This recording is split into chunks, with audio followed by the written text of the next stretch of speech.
Hello students, welcome again.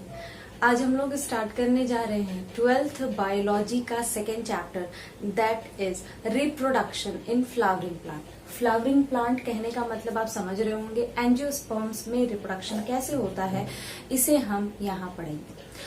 जैसा कि हमने फर्स्ट चैप्टर यानी रिप्रोडक्शन इन ऑर्गेनिज्म में देखा था कि जो रिप्रोडक्शन होता है, चाहे प्लांट्स हो या एनिमल्स हो, दो टाइप का होता है। कितने टाइप का होता है? दो टाइप का होता है।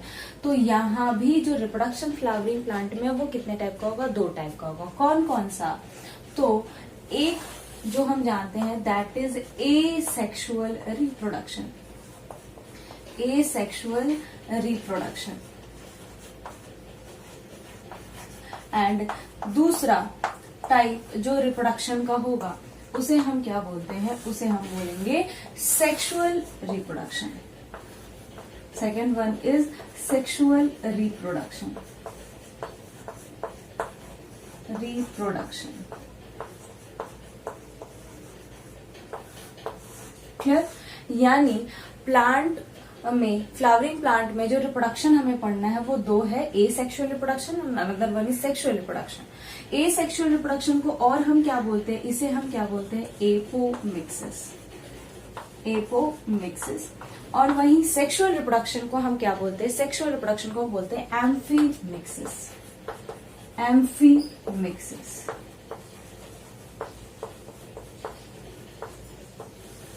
क्लियर? यानी प्लांट्स की बात करें तो फ्लावरिंग प्लांट यानी एंजियोस्पर्म्स हम पढ़ रहे हैं, तो उसमें इन जनरल प्लांट्स हो, एनिमल्स हो, सब में क्या होता है? एसेक्सुअल रिप्रोडक्शन भी होता है और सेक्सुअल रिप्रोडक्शन भी होता है। किसी किसी में सिर्फ एसेक्सुअल रिप्रोडक्शन आपको देखने को मिलेगा, कुछ ऑर्गेनिज्म में, किसी ऑर्गेनिज्म में सिर्फ सेक्सुअल रिप्रोडक्शन भी देखने को मिलता है। क्लियर? प्लांट्स की बात करें तो प्लांट जो है वो एसेक्सुअल रिप्रोडक्शन भी करता है और सेक्सुअल रिप्रोडक्शन भी करता है। अब प्लांट एसेक्सुअली कैसे रिप्रोड्यूस करता है ये हमने लास्ट के चैप्टर में पढ़ा है, लास्ट के चैप्टर में हमने डिस्कस करा है। रिप्रोडक्शन इन ऑर्गेनिज्म में हमने सारे के सारे एसेक्सुअल रिप्रोडक्शन के टाइप्स को डिस्कस करा है। हमें इस चैप्टर में बेसिकली जिस पे डील करना है वो है सेक्सुअल रिप्रोडक्शन यानी एम्फीमिक्सिस। तो उससे पहले एक बार हम वापस से रिकॉल कर लेते हैं कि what is asexual reproduction and what is sexual reproduction. जैसा कि हम जानते हैं एसेक्सुअल रिप्रोडक्शन का मतलब क्या होता है? वैसा रिप्रोडक्शन जिसमें ना ही मियोसिस हो ना ही फर्टिलाइजेशन हो, यानी without fertilisation and without fusion of gamete क्या होगा? एसेक्सुअल रिप्रोडक्शन होगा। क्लियर? सो हम इस पॉइंट को यहां मेंशन करेंगे कि formation of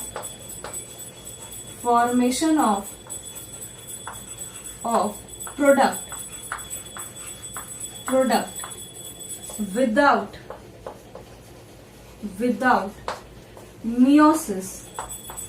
without meiosis and fertilization, या बोल सकते हो फ्यूजन, फर्टिलाइजेशन और फ्यूजन ऑफ गैमेट। क्लियर? यानी प्रोडक्ट का फॉर्मेशन हो रहा है, ऑफ स्प्रिंग का फॉर्मेशन हो रहा है विदाउट मियोसिस एंड फर्टिलाइजेशन, तो इसे हम क्या बोलेंगे? Asexual reproduction. जैसा कि हम जानते हैं यहां ना मियोसिस हो रहा है ना फर्टिलाइजेशन हो रहा है, इसी कारण क्या होता है? प्रोडक्ट जो फॉर्म हो रहा है, product are clone of their parent. Clone of their parent. जो प्रोडक्ट फॉर्म हो रहा है वो क्या होगा? क्लोन होगा अपने पेरेंट का। क्लोन क्या होता है हमने लास्ट क्लास में डिस्कस करा हुआ है। क्लोन क्या होता है? बिल्कुल अपने पेरेंट बॉडी जैसा प्रोडक्ट होगा, मॉर्फोलॉजिकली भी और जेनेटिकली भी, तो उसे हम क्या बोलते हैं? क्लोन बोलते हैं। और ऐसा होने का एक और रीजन है, क्यों? क्योंकि यहाँ तो मियोसिस नहीं हो रहा है, फर्टिलाइजेशन नहीं हो रहा है, और जो पेरेंट है एसेक्सुअली जो रिप्रोड्यूस करते हैं वो कैसे होते हैं? यूनी पेरेंटल, यानी जो प्रोडक्ट फॉर्म हो रहा है इससे वो सिंगल पेरेंट से हो रहा है। And also are uniparental in nature. Uniparental in nature. कैसा होता है ये? यूनिपेरेंटल होता है। क्लियर? एसेक्सुअल रिप्रोडक्शन यानी एपोमिक्सिस की बात करें तो यहाँ प्रोडक्ट का फॉर्मेशन नहीं होगा, विदाउट मियोसिस फर्टिलाइजेशन प्रोडक्ट का फॉर्मेशन होगा, but without meiosis and fertilisation. So product कैसे होंगे, बिल्कुल क्लोन होंगे, यानी मॉर्फोलॉजिकली या जेनेटिकली क्या होंगे, बिल्कुल पेरेंट से सिमिलर होंगे। और इसका एक और रीजन है कि जो पेरेंट होता है वो कैसा होता है, जो एसेक्सुअल रिप्रोडक्शन है वो यूनिपेरेंटल नेचर का होता है, यानी सिंगल पेरेंट से ही क्या फॉर्म हो रहा है, प्रोडक्ट फॉर्म हो रहा है। इसी कारण यहाँ कोई वेरिएशन आपको देखने को नहीं मिलता है।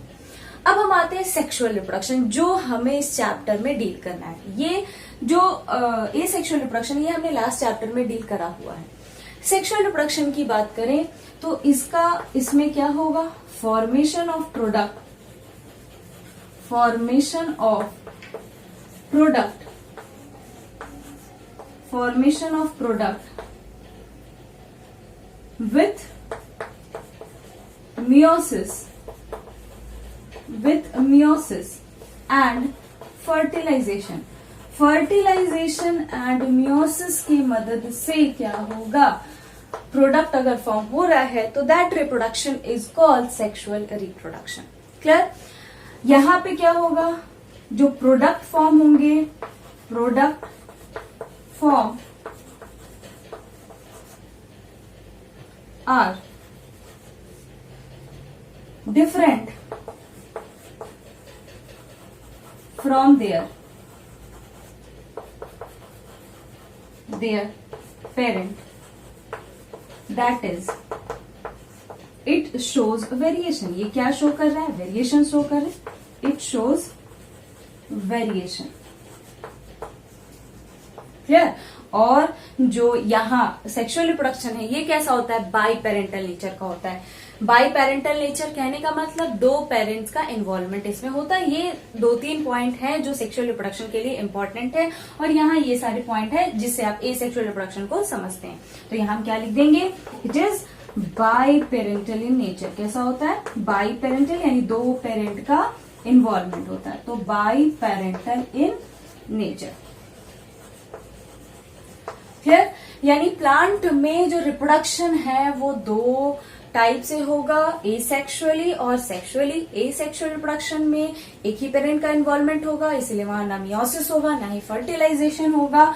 जो प्रोडक्ट फॉर्म होंगे उनमें वेरिएशन थोड़ा भी आपको देखने को नहीं मिलेगा। So that is asexual reproduction, जो कि हमने रिप्रोडक्शन इन ऑर्गेनिज्म में ऑलरेडी डिस्कस कर लिया हुआ है।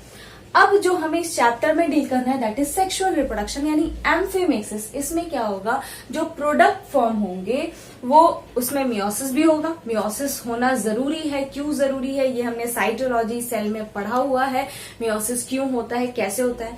हालांकि ये रिडक्शनल डिवीजन है मियोसिस। इसमें क्या होता है, जो दो गैमेट है उनमें जो क्रोमोसोम्स का नंबर है, क्रोमोसोम के नंबर को स्पीसीज में मेंटेन रखने के लिए क्या होता है, मियोसिस होता है।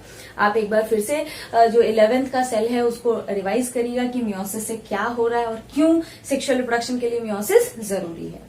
क्लियर? सो ये कैसा होता है, बाई पेरेंटल नेचर का होता है और इसमें आपको वेरिएशन देखने को मिलेगा। क्लियर? सो हम लोग स्टार्ट करेंगे अब sexual reproduction in a flowering plant. आप इसको नोट डाउन कर लीजिए, फिर हम लोग स्टार्ट करते हैं। सो सबसे पहले हम यहाँ कुछ टर्म्स देखते हैं, जैसे कि एक टर्म है that is embryology. Embryology, what is embryology? तो एम्ब्रायोलॉजी का मतलब होता है वैसा ब्रांच जो कि सेक्सुअल रिप्रोडक्शन या उससे रिलेटेड इवेंट्स को डील करता हो, उस ब्रांच के स्टडी को हम क्या बोलते हैं, एम्ब्रायोलॉजी। लॉजी मतलब क्या होता है, स्टडी। तो study of sexual reproduction and related events, उसे हम क्या बोलेंगे, embryology. So what is embryology, हम यहाँ डिफाइन कर लेंगे। Branch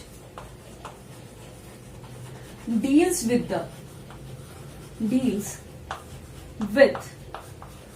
the study of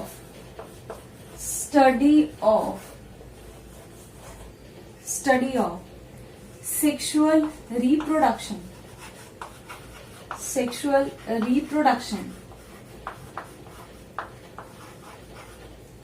and their related events are called embryology. इसे हम क्या बोलेंगे? एम्ब्रायोलॉजी बोलेंगे। क्लियर बात? ठीक है। सो वैसा ब्रांच जो कि किसके स्टडी को डील कर रहा है? सेक्सुअल रिप्रोडक्शन या उससे रिलेटेड इवेंट्स के स्टडी को डील कर रहा होगा, तो वैसे ब्रांच को हम क्या बोलेंगे? एम्ब्रायोलॉजी बोलेंगे। Clear?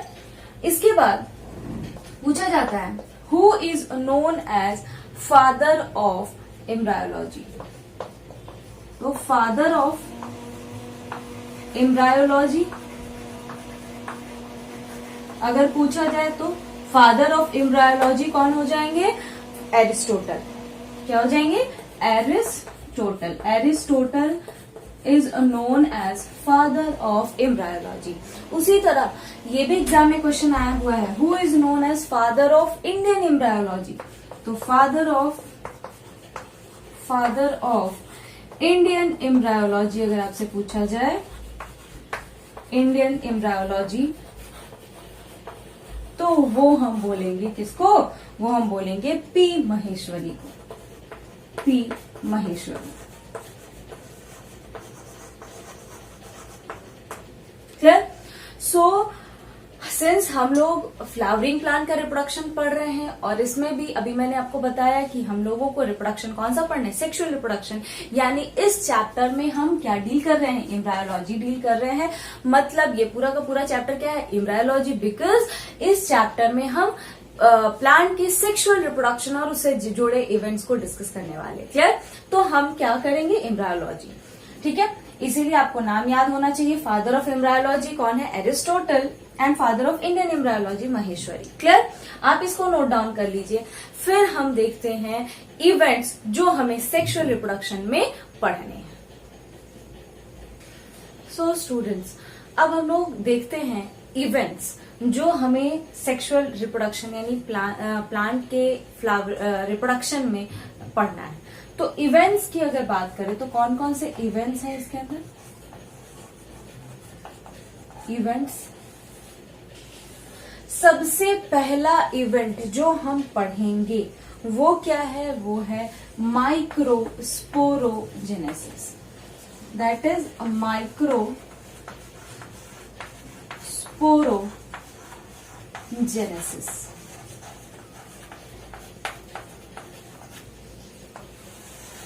Microsporogenesis. What is microsporogenesis? ये हालांकि हम लोगों ने प्लांट किंगडम के अंदर थोड़ा बहुत पढ़ा हुआ है कि माइक्रोस्पोर कहाँ होता है, पॉलन ग्रेन हम कहाँ बोलते हैं। क्लियर? सो हमें बस वो चीज याद रखना है। बाकी सारे इवेंट्स जो हैं कैसे कैसे फॉर्म हो रहे हैं वो सब हम यहाँ डील करेंगे। Clear? So what is microsporogenesis? Microsporogenesis का मतलब होता है फॉर्मेशन ऑफ पॉलन ग्रेन या माइक्रोस्पोर। जिम्नोस्पर्म है, एंजियोस्पर्म है, कहाँ माइक्रोस्पोर बोलते हैं, कहाँ पॉलन ग्रेन बोलते हैं, ये हम लोगों ने प्लांट किंगडम में ऑलरेडी डील करा हुआ है। तो हम यहाँ माइक्रोस्पोर भी बोल सकते हैं और पॉलन ग्रेन भी बोल सकते हैं। Clear? So what is microsporogenesis? इसका मतलब होगा फॉर्मेशन ऑफ पॉलन ग्रेन या microspore from pollen mother cell या माइक्रोस्पोर मदर सेल। यानी पॉलन ग्रेन का फॉर्मेशन पॉलन मदर सेल से या माइक्रोस्पोर का फॉर्मेशन माइक्रोस्पोर मदर सेल से। ये जो इवेंट है इसे हम बोलते हैं माइक्रोस्पोरोजेनेसिस। क्लियर? यानी यहाँ क्या हो रहा है? What is microsporogenesis? Formation of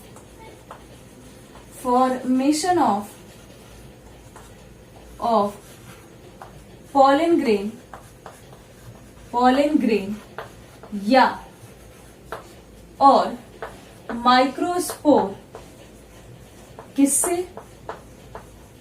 from pollen mother cell. यानी पॉलन मदर सेल से किसका? पॉलन ग्रेन का फॉर्मेशन या microspore mother cell, microspore mother cell.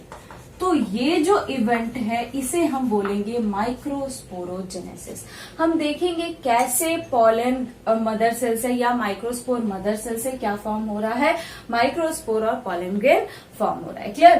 तो ये जो इवेंट है इसे हम क्या बोलेंगे? माइक्रोस्पोरोजेनेसिस। ठीक है।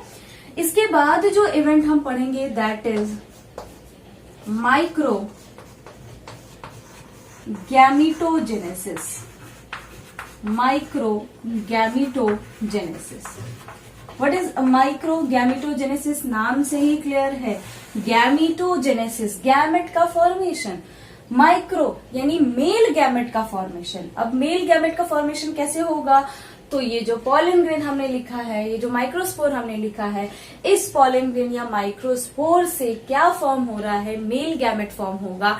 ये जो इवेंट है इसे हम बोलेंगे माइक्रो गैमीटोजेनेसिस। यानी पहले क्या होगा? मदर सेल से पॉलन ग्रेन या माइक्रोस्पोर का फॉर्मेशन होगा, एंड वो जो पॉलन ग्रेन और माइक्रोस्पोर है उससे किसका फॉर्मेशन होगा? उससे फॉर्मेशन होगा मेल गैमेट का। गैमेट फॉर्म होंगे तभी फर्टिलाइजेशन होगा, सिंस हम लोग सेक्सुअल रिप्रोडक्शन पढ़ रहे हैं। क्लियर? सो माइक्रो गैमीटोजेनेसिस कहने का मतलब फॉर्मेशन ऑफ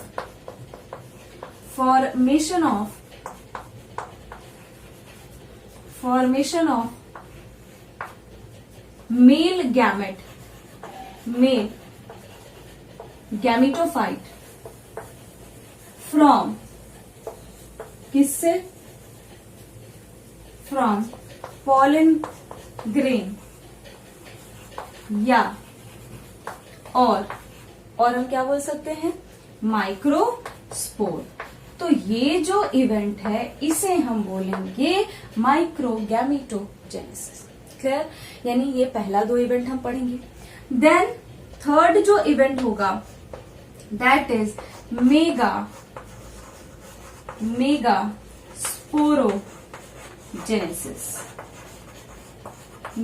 स्पोरोजेनेसिस। जैसा कि हमने देखा माइक्रोस्पोरोजेनेसिस में क्या फॉर्म हो रहा था? पॉलन ग्रेन या माइक्रोस्पोर। उसी तरह मेगा स्पोरोजेनेसिस में क्या फॉर्म होगा? मेगा स्पोर का फॉर्मेशन होगा। किससे? मेगा स्पोर मदर सेल से। क्लियर? जैसे यहाँ माइक्रोस्पोरोजेनेसिस में माइक्रोस्पोर का फॉर्मेशन हो रहा है, पॉलन ग्रेन का फॉर्मेशन हो रहा है माइक्रोस्पोर मदर सेल से, उसी तरह मेगा स्पोरोजेनेसिस में क्या होगा? फॉर्मेशन होगा किसका? मेगा स्पोर का, from megaspore mother cell. So यहां हम लिखेंगे फॉर्मेशन ऑफ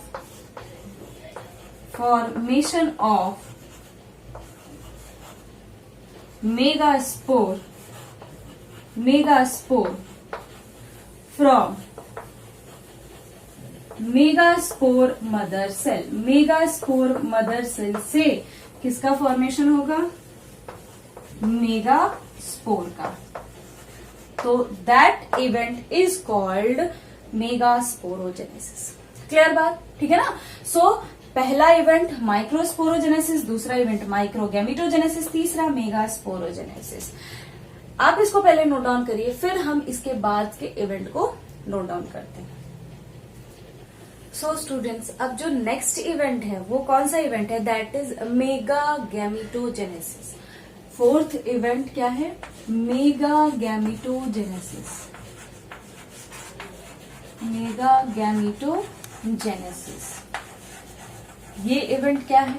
तो मेगा गैमीटोजेनेसिस में हम देखेंगे जो मेगा स्पोर फॉर्म हुआ है उससे फीमेल गैमीटोफाइट का फॉर्मेशन क्या कहलाता है? Mega gametogenesis. यानी formation of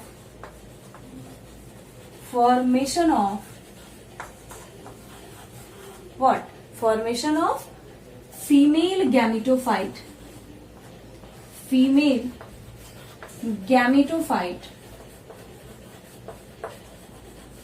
formation of female gametophyte किससे? From megaspore. मेगास्पोर से फीमेल गैमीटोफाइट का फॉर्मेशन मेगा गैमीटोजेनेसिस कहलाता है, और मेल गैमीटोफाइट का फॉर्मेशन किससे? माइक्रोस्पोर से, पॉलन ग्रेन से क्या कहलाता है? Micro gametogenesis. क्लियर? तो फोर्थ जो हमारा इवेंट होगा that is mega गैमीटोजेनेसिस।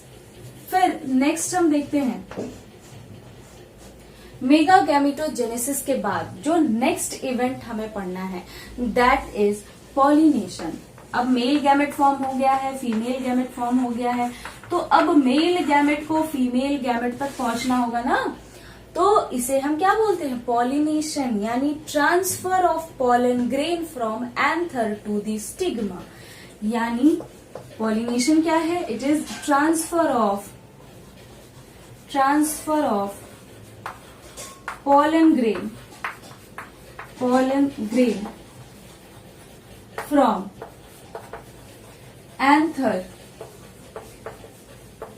anther to the stigma।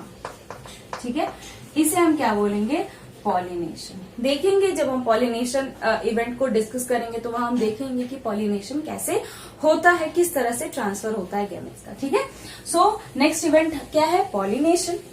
अब जब मेल गैमेट फीमेल गैमेट तक पहुंच गया है तो क्या होगा, फर्टिलाइजेशन। तो 6 जो इवेंट होगा that is fertilisation.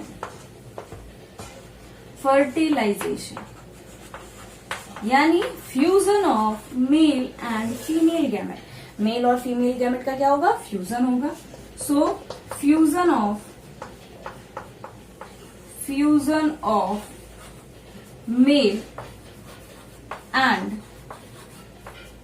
Female gamete. Male and female gamete का क्या होगा, फ्यूजन होगा। इसके बाद नेक्स्ट इवेंट फर्टिलाइजेशन जब होगा तो मेल और फीमेल गैमेट जब फ्यूज होंगे तो क्या फॉर्म होता है, जाइगोट। तो जाइगोट से फिर क्या डेवलप करेगा तो क्या बनेगा, एम्ब्रायो। तो नेक्स्ट जो इवेंट होगा दैट इज एम्ब्रायोजेनेसिस। इसे हम एम्ब्रायोजेनी भी बोलते हैं, इक्वल टू एम्ब्रायोजेनी। ठीक है, इसमें क्या होगा, डेवलपमेंट ऑफ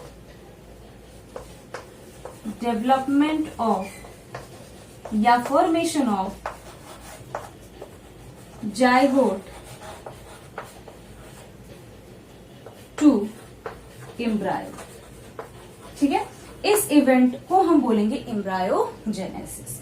एंड फिर हम पढ़ेंगे पोस्ट फर्टिलाइजेशन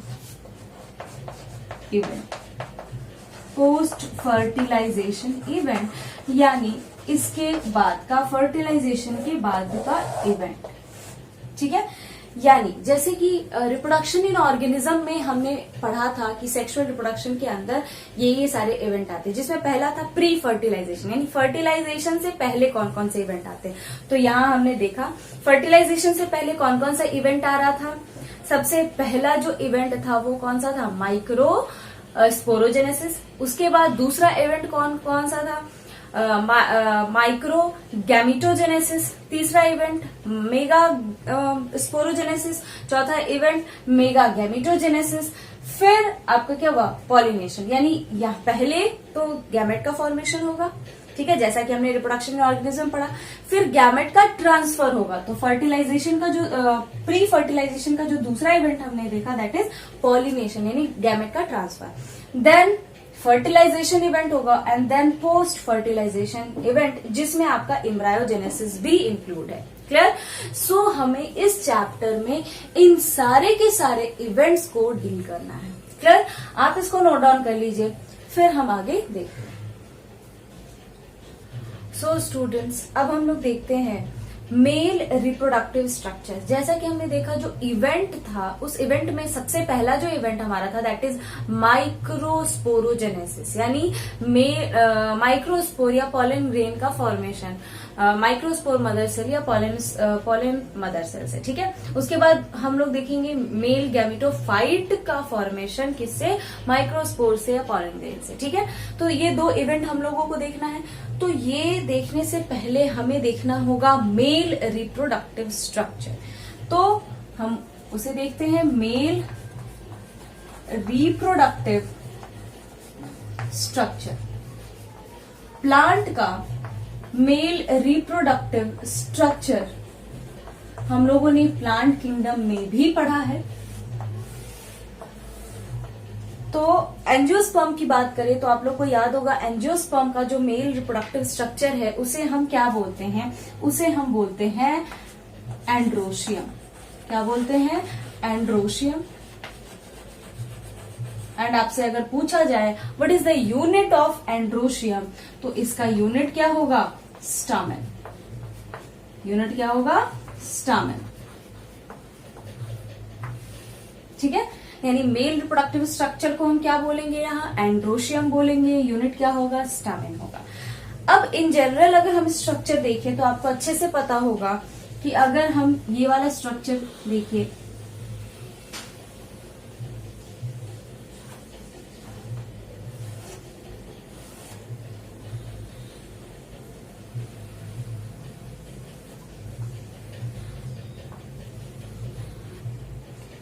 इसे हम बोलते हैं एंथर। आपको अच्छे से पता होगा मेल स्ट्रक्चर में आपको क्या मिलता है? एक एंथर और दूसरा पार्ट जो मिलता है that is filament.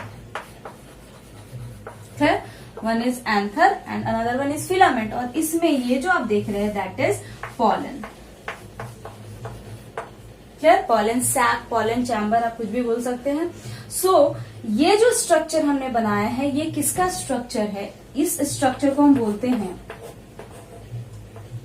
Single lobed anther. Single lobed anther, क्योंकि अगर आप यहां देखें तो यहां आपको एक ही लोब दिख रहा है। ठीक है, तो इसे हम क्या बोलेंगे? Single lobed anther. शॉर्ट में इसे हम क्या लिखते हैं? सिंगल मतलब मोनो, तो मोनोथिकस।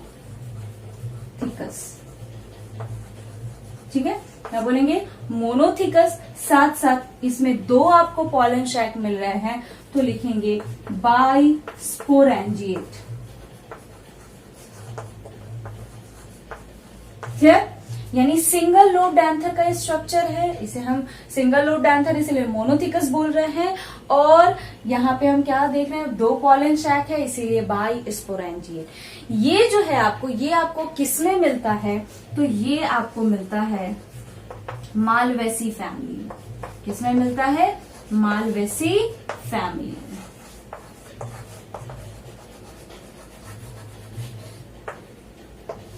इस चीज को याद रखिएगा।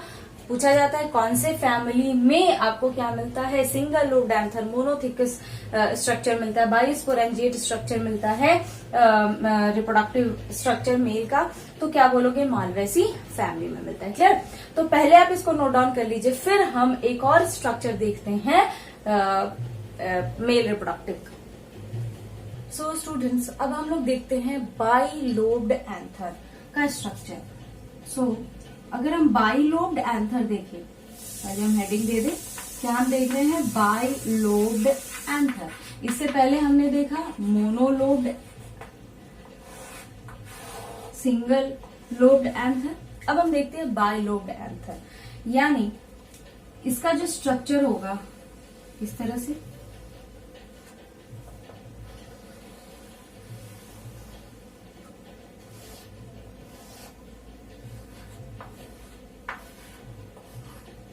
इसे हम बोलेंगे एंथर। यहां आपको दिख रहा है फिलामेंट। ये जो है पॉलन शैक। ठीक है, और ये जो एंथर आप देख रहे हैं दो लोब है, तो क्या बोल रहे हैं? Bilobed anther. और जैसा कि हमने वहां लिखा था बाइलोब्ड एंथर होगा तो इसे हम बोलेंगे डायथिकस। क्या बोलेंगे? डायथिकस, या डायथिकस है और चार पॉलन शैक दिख रहा है तो इसे हम और क्या बोलेंगे? टेट्रास्पोरेंजिएट। टेट्रास्पोरेंजिएट कैसा स्ट्रक्चर होगा? टेट्रास्पोरेंजिएट स्ट्रक्चर होगा, क्योंकि चार पॉलन शैक, चार पॉलन चैम्बर आपको देखने को मिल रहा है बाइलोब्ड एंथर में। And the next important thing is कि जितने भी एंजियोस्पर्म है, ज्यादातर एंजियोस्पर्म में आपको बाइलोब्ड एंथर देखने को ही मिलता है। तो एग्जाम्पल डायरेक्टली लिखिए, मोस्ट कॉमन, सबसे ज्यादा कॉमन है ये एंजियोस्पर्म में। और मोनोथिकस यानी सिंगल लोब्ड एंथर किसमें होता है? मालवेसी फैमिली में। बाकी में क्या होता है? बाइलोब्ड एंथर होता है। क्लियर? सो आज के लेक्चर के लिए इतना ही। नेक्स्ट लेक्चर में जब हम मिलेंगे तो इसका सेक्शन कट करेंगे और इंटरनल स्ट्रक्चर देखेंगे। ट्रांसवर्स सेक्शन कट करेंगे तो देखेंगे मेल रिप्रोडक्टिव स्ट्रक्चर्स में कौन कौन से लेयर है, क्या क्या उसका यूज होता है। क्लियर? सो आप इसको नोट डाउन कर लीजिए, फिर हम लोग मिलेंगे नेक्स्ट लेक्चर में।